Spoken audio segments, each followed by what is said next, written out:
السلام عليكم ورحمة الله وبركاته. الحمد لله الذي أمرنا بالتقوى ونهانا عن اتباع الهوى، فقال تعالى: أعوذ بالله من الشيطان الرجيم، بسم الله الرحمن الرحيم. والشمس وضحاها والقمر إذا تلاها والنهار إذا جلاها والليل إذا يغشاها والسماء وما بناها والأرض وما طحاها ونفس وما سواها فألهمها فجورها وتقواها قد أفلح من زكاها وقد خاب من دساها. والصلاة والسلام على سيدنا ومولانا محمد وعلى آله وصحبه ومن تبعه إلى يوم القيامة. وبعد، kaum muslimin rahimakumullah, saudara-saudara yang insyaallah senantiasa dirahmati dan dimuliakan oleh Allah Subhanahu wa taala, kita mengkaji dan membahas, berbicara tentang satu penyakit yang sangat berbahaya bagi manusia, yaitu penyakit hasad, penyakit iri hati, dengki, atau ada yang mengatakan penyakit syirik. Penyakit ini sudah muncul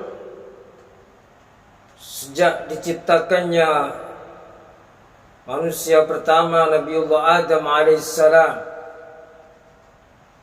yang dimana pada saat itu penyakit ini dilakukan oleh putra Nabi Adam alaihissalam,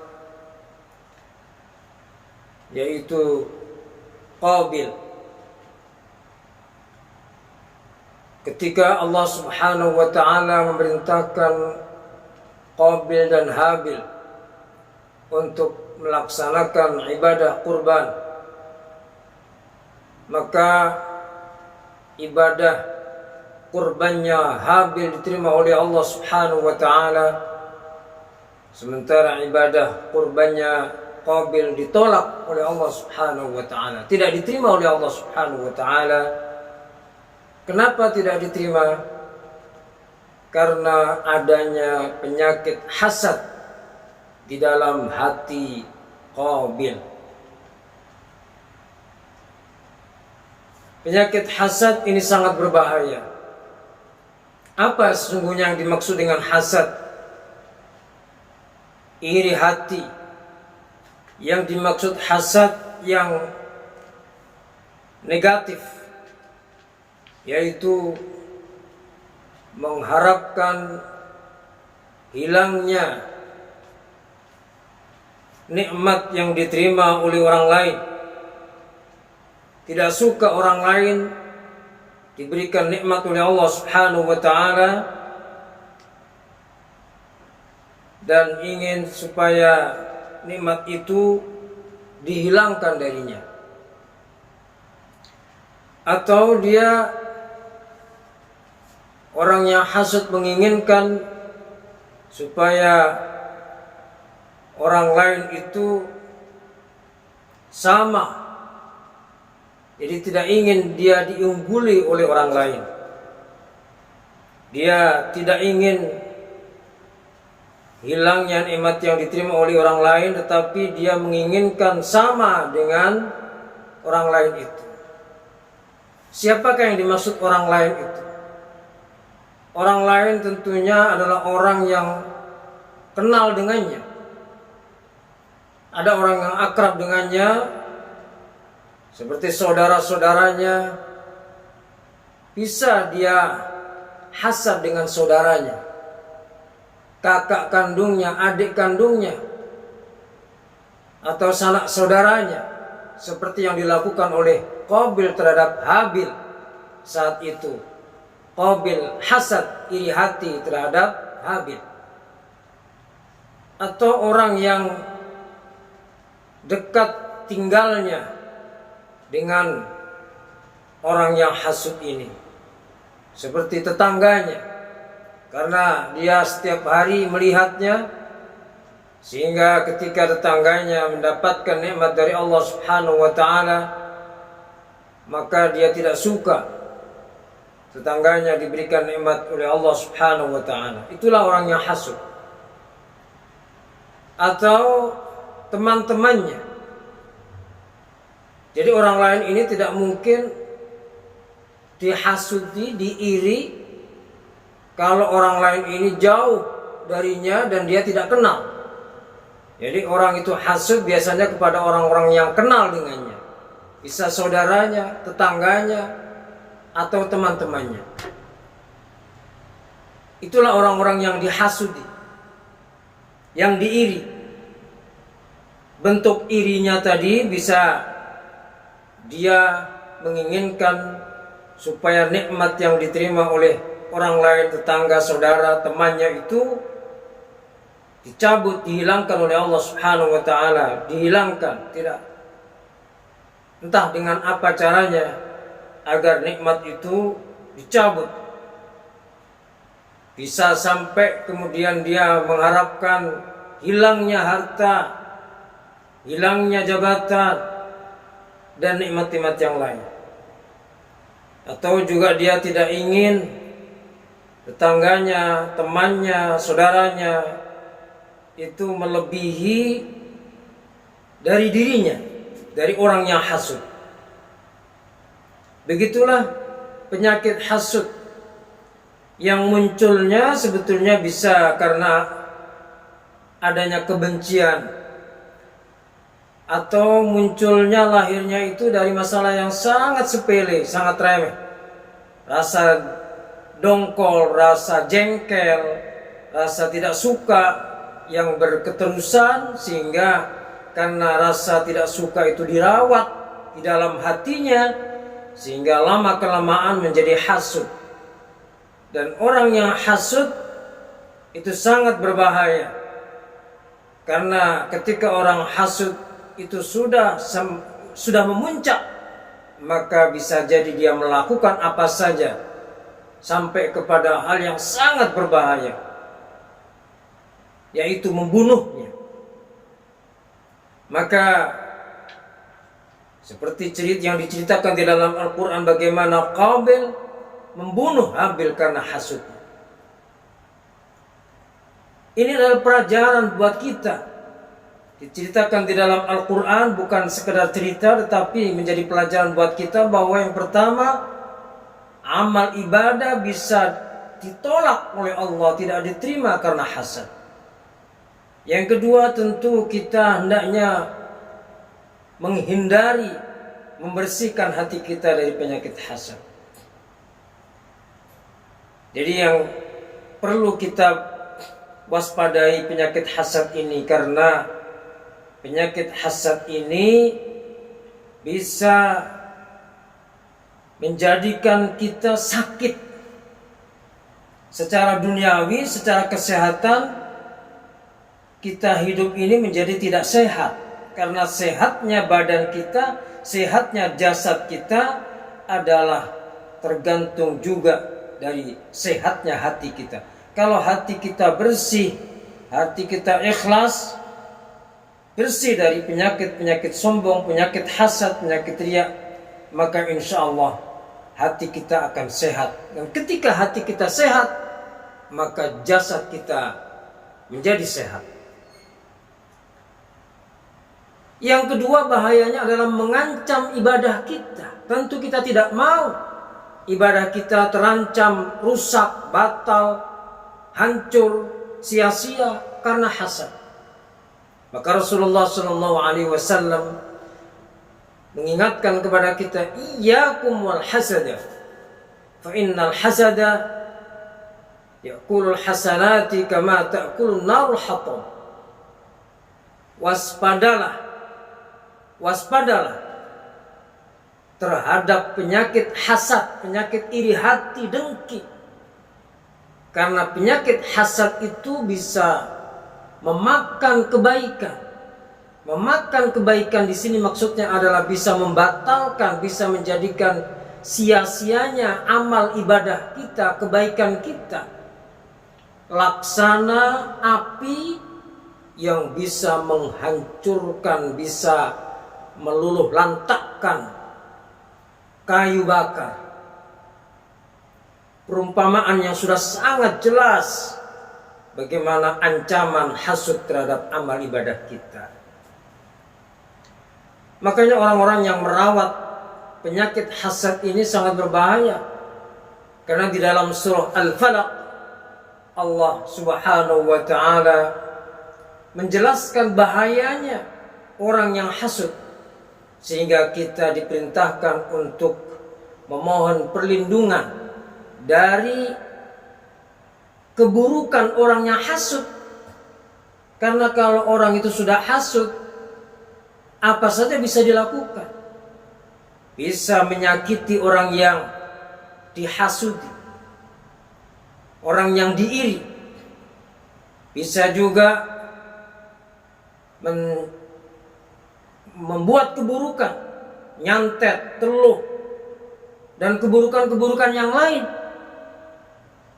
Bisa juga melakukan hal yang mencelakakan terhadap orang yang dihasudi. Itu kalau orang sudah memuncak hasudnya. Makanya Allah Subhanahu wa taala berfirman, "Wa min syarri hasidin idza hasad." Dan dari keburukan orang yang hasud ketika hasud. Kaum muslimin, saudara-saudara sekalian yang dirahmati oleh Allah Subhanahu wa taala. Jadi kita sudah tahu betul bagaimana bahayanya hasud. Maka yang terpenting adalah kita tahu nggak bahwa di dalam diri kita ada hasud. Kembali kepada kajian yang lalu bahwa manusia punya kelemahan. Manusia punya kelemahan untuk mengetahui penyakit yang ada pada dirinya. Sesungguhnya manusia itulah yang paling tahu di dalam dirinya itu ada penyakit atau tidak. Tetapi manusia punya kelemahan untuk bagaimana cara mengetahuinya. Bagaimana mengetahuinya. Orang lain tidak tahu sesungguhnya kepada orang lain itu ada penyakit hasud atau tidak. Karena yang tahu adalah dirinya. Karena penyakit hasud adalah penyakit hati, sehingga orang lain tidak mudah untuk menilai apakah orang itu punya penyakit iri hati atau penyakit sombong dan penyakit-penyakit yang lain.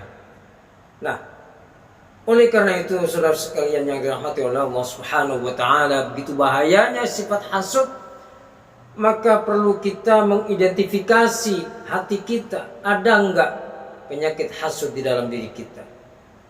Yang paling baik adalah ketika kita menyadari akan kelemahan kita untuk mendeteksi penyakit dalam hati kita. Sehingga kita harus bertanya kepada ulama.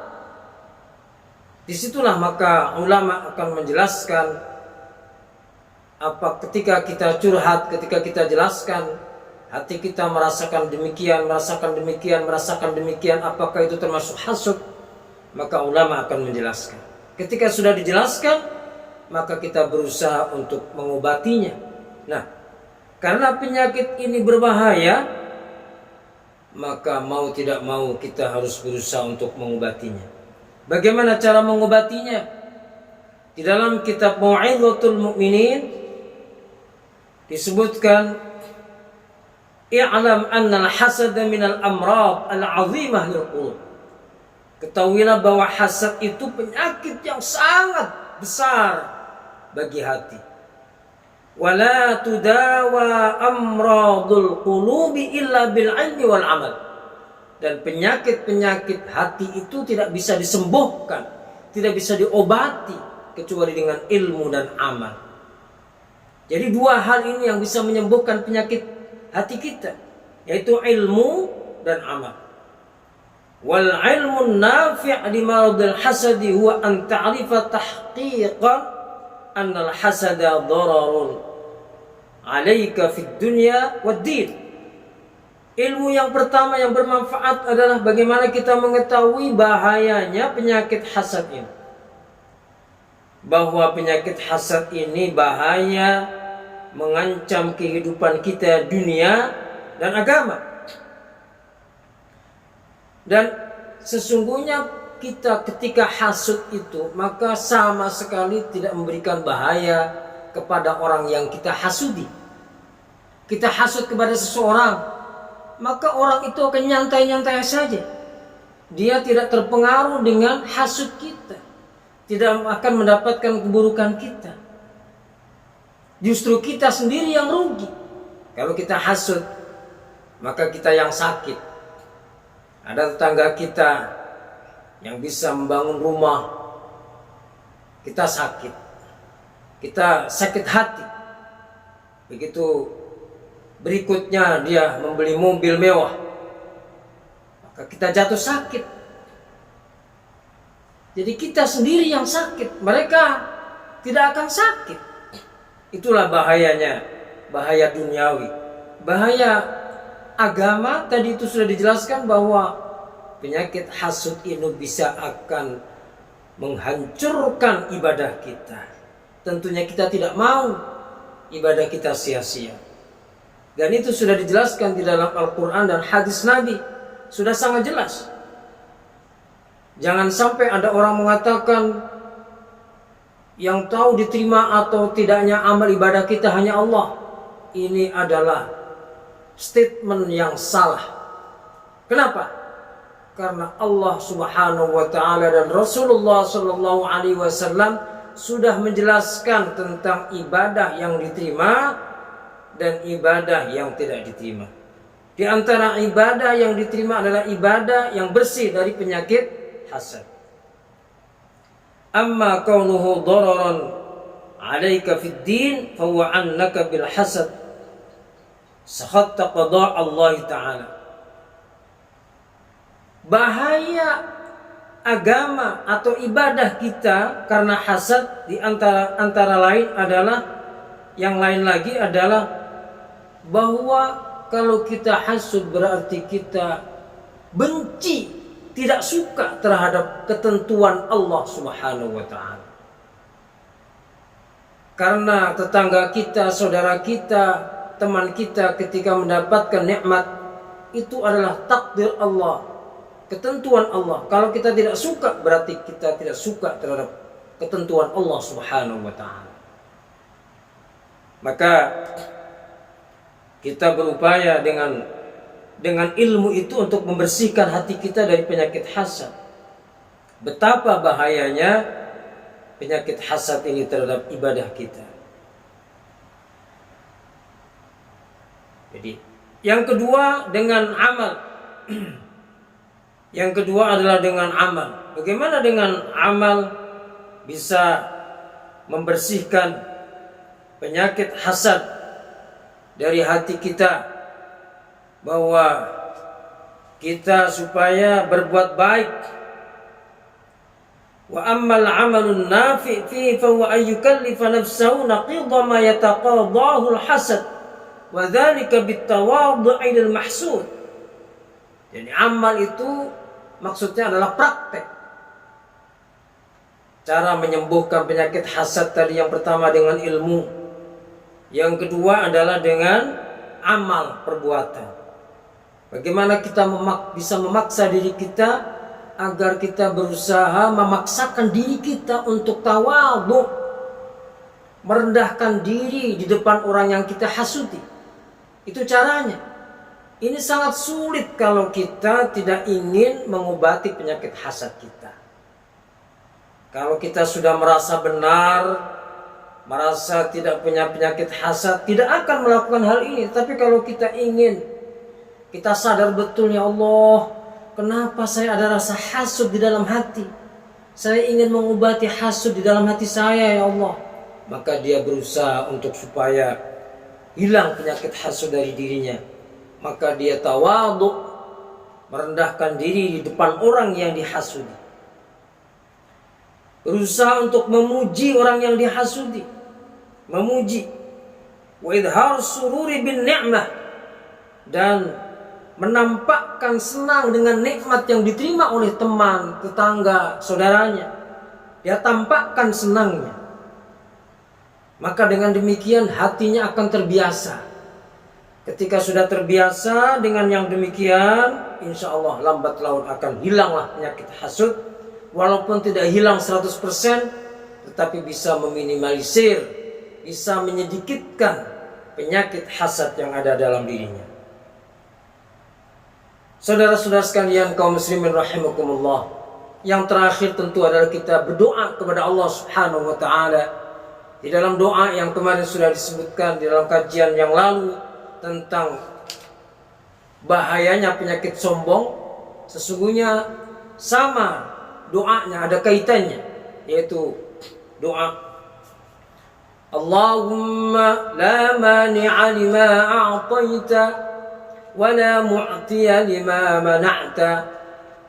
Ya Allah, tidak ada yang mencegah, tidak ada yang bisa mencegah ya Allah, tidak ada yang bisa menghalang-halangi ketika Engkau memberi tetangga saya, ketika Engkau memberi saudara saya, ketika Engkau memberi teman-teman saya rezeki, jabatan, tidak ada yang bisa menghalang-halangi. Begitu juga sebaliknya, ketika Engkau memberi saya rezeki ya Allah, maka tidak ada orang lain yang bisa menghalang-halangi saya. Allahumma la mani'a lima a'taita wa la mu'tiya lima mana'ta. Ini termasuk obat doa ini, karena semuanya kita kembalikan kepada Allah Subhanahu wa taala, bahwa harta, jabatan, dan apa yang dimiliki oleh kita atau oleh tetangga kita, oleh saudara kita, oleh teman-teman kita, semuanya adalah sudah ditakdirkan oleh Allah Subhanahu wa taala. Dan siapa yang tidak ridha, tidak terima dengan takdir Allah, maka dia akan mendapatkan murka dari Allah Subhanahu wa taala, dan ibadah-ibadahnya tidak diterima oleh Allah Subhanahu wa taala. Mudah-mudahan kita mampu mendeteksi penyakit-penyakit dalam hati kita, termasuk penyakit hasad. Dan ketika sudah mampu mendeteksinya, dan ketika ada sifat hasud dalam hati kita, kita berusaha untuk membersihkannya, sehingga dengan demikian mudah-mudahan ibadah kita, ketakwaan kita diterima oleh Allah Subhanahu wa taala. Amin ya rabbal alamin. Hadanallahu wa iyyakum ajma'in. Assalamu alaikum warahmatullahi wabarakatuh.